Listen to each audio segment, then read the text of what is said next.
people ask what's the most eco-friendly thing you can do for a shop, and that's the whole Patagonia philosophy. The most eco-friendly thing to do is buy vintage, you know, like rebuy stuff that's already produced. And that's why like I'm stoked on the vintage apparel market, because people are like thrifting, throwbacks are fashionable, and that's great. I mean, the most eco-friendly shop is a shop that is like not mass producing.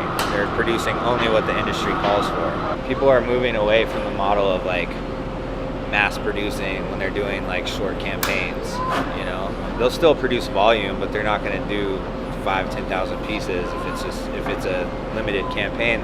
They'd rather do shorter runs and turn them quicker. What I'm saying is not necessarily like the standard overall, but it's the pattern that I'm starting to recognize more and more of, and it makes sense. As much as I hate to say that, it does make sense. If somebody wants for their family reunion, they're not going to go buy 50 used shirts. Yeah, and share that. That's a different. For sure. But here's the thing: is like, it does, I think, affect the industry. It doesn't really affect our business yet, because if you have 7 outfits in a week, and you're using like vintage or throwback stuff, and you're not buying a new wardrobe every single day or every other day, like, there's still a lot of apparel that's being produced.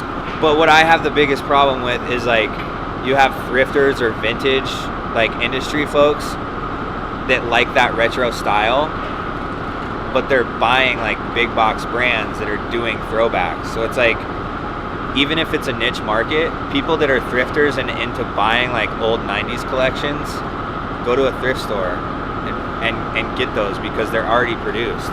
You know what I mean? Don't go buy it new, brand new, because then you're just investing back into that overabundance.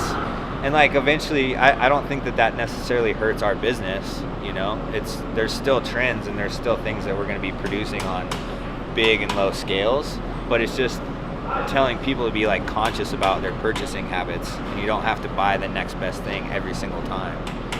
If you want to be fashionable, do some 90s throwback stuff that's already in the market. Don't buy something brand new and replicate old vintage.